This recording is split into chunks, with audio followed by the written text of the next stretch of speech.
है कि आजकल के लीडरान ठेकेदार हो गए हैं। इन सब ठेकों में उनकी पार्टनरशिप रहती है और या तो कुछ न कुछ उनके मामलात रहते हैं। दूसरी सियासी पार्टी के शहर के नुमाइंदे किसी ने अभी तक उस पर एतराज़ नहीं किया कि वाटर गिरीश से आवाम मुतमईन नहीं है।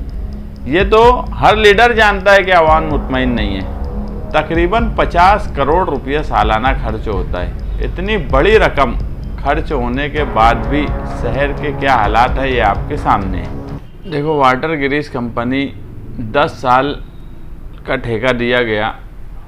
मालेगांव शहर की आवाम मुसलसल उस कंपनी के कामकाज से मुतमईन नहीं रही, मगर उसके बावजूद भी सियासी लोगों की छत्र छाया में वो कंपनी ने अपनी मुद्दत लगभग कंप्लीट करने की तरफ है।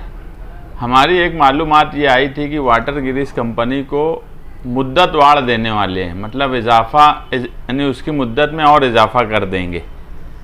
हम लोग नहीं चाहते कि इजाफा हो, इसके लिए हमने पहले ही जो उनकी शराइत थी उस हिसाब से उपायुक्त को लेटर दिया और आज ही उनका जवाब आया है कि मुद्दत वाड़ हम उनको नहीं देने वाले और अटी शर्ती नंबर 23 जो हमने जिस तरफ निशानदही की है उसके हिसाब से हम कार्रवाई कर रहे हैं और हम कोई उनको मुद्दत वाड़ नहीं देंगे और नए टेंडर के प्रोसेस में हम जा रहे हैं। मालेगांव शहर में बड़े बड़े लीडरान हर वक्त ये दावा करते हैं तरक्की का, विकास का, हम इतना फंड ला रहे हैं, हम इतना फंड ये कर रहे हैं, मगर ये सारे बयानात यूट्यूब और अखबारात में ही नज़र आते हैं।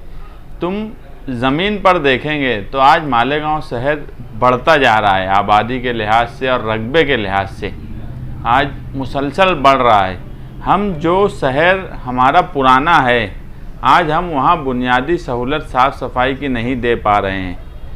दो कंपनियां कारपोरेशन ने वाटर गिरीश के नाम से और दिग्विजय के नाम से रखी हुई है, उसके बावजूद भी हम बुनियादी सहूलत जो साफ़ सफाई की है, उसके अलावा मेडिकल हेल्थ हो, ये सब लोकल बॉडीज़ की जो जिम्मेदारी है वो ना ही पिछली बॉडी जो इक़्तिदार में थे उन लोग ने पूरा किया, ना ही आज के कमिश्नर और प्रशासन राज में जो भी अधिकारी काम कर रहे हैं वो लोग पूरा कर रहे हैं। मेरी समझ ऐसी है, जो मैंने डाटा लिया है, तो तकरीबन साफ़ सफाई के नाम पर वो वाटर गिरीश कंपनी हो, दिग्विजय हो या कारपोरेशन के अपने मुलाजमीन हो, उन पर पगार का खर्च हो, मलेरिया डिपार्टमेंट हो, तकरीबन 50 करोड़ रुपये सालाना खर्च होता है। इतनी बड़ी रकम खर्च होने के बाद भी शहर के क्या हालात है ये आपके सामने है। मालेगांव कारपोरेशन के खुद के मुलाजमीन 1263 हैं। आज से 2-2.5 साल पहले प्रभाग नंबर 1 और प्रभाग नंबर 4, इन 2 प्रभागों में ठेके पे दे दिया गया और 1263 जो मुलाजमीन साफ़ सफाई के हैं वो कारपोरेशन के वैसे ही रहे। पहले पूरे चारों प्रभाग यानी पूरी कारपोरेशन ये 1263 मुलाजमीन सफाई किया करते थे, उसमें कुछ ठेके के 200-500 बढ़ जाते थे, मगर आज की पोजीशन में तो आधा शहर जो है दिग्विजय कंपनी को दे दिया गया, मगर उसके बावजूद भी कहीं से सफाई के निज़ाम में दुरुस्ती नहीं आई, जबकि होना ऐसा चाहिए था कि ये समझ लो कि डबल मुलाजमीन हो गए, मगर वैसा कुछ भी हमको दिख नहीं रहा है।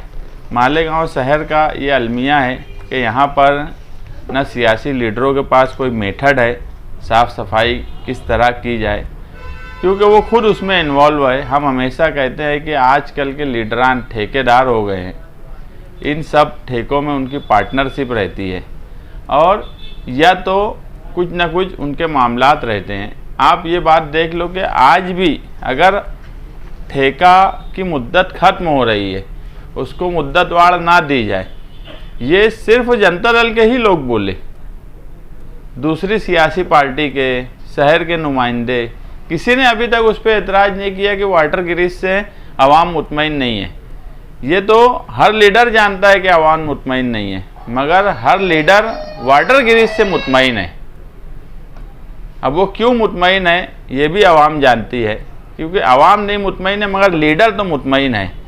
मैं यही एक मिसाल देता हूँ कि हमने दिए, हमको जवाब आ गया कि हम कोई मुद्दत नहीं देने वाले, मगर किसी भी सियासी लीडर ने अभी तक कि वाटर ग्रिड्स कंपनी की मुद्दत ख़त्म हो रही है उस पर एक लफ्ज़ नहीं बोला, एक एतराज़ दाखिल नहीं किया। इसका साफ मतलब है कि कहीं ना कहीं सबका यानी जो लीडरान है वो वाटर ग्रिड्स कंपनी से मुतमईन है, और क्यों मुतमईन है ये मुझे बताने की ज़रूरत नहीं है। वो धरना दिए, उसके बारे में आमदार साहब बोले तो ये जवाब उनको ही देना चाहिए।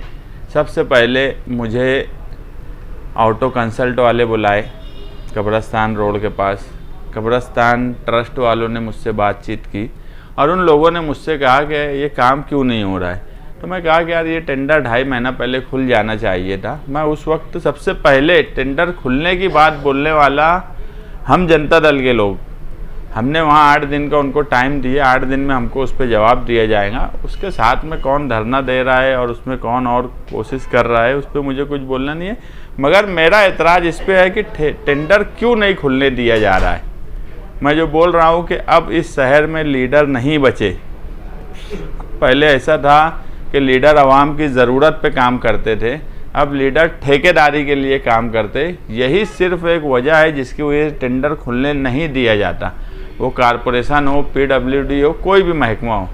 मैं मुसलसल देख रहा हूँ कि अगर उनकी मर्ज़ी के खिलाफ कोई टेंडर हो गया तो वो महीनों उसको काम नहीं होने देते। इसका क्या मतलब है? तुमको अच्छे क्वालिटी में ठेकेदार से काम कराने से मतलब है, मगर जब लीडर ही ठेकेदार हो जाए तो मैं यही बोलूँगा कि इस शहर का अल्लाह ही हाफिज़ है। मुस्तकबिल इस शहर का जो है, अगर ऐसे ही ठेकेदार लीडरान के हाथ में रहा तो इस शहर का मुस्तकबिल, इस शहर के बच्चों का मुस्तकबिल मुझे नहीं दिखता।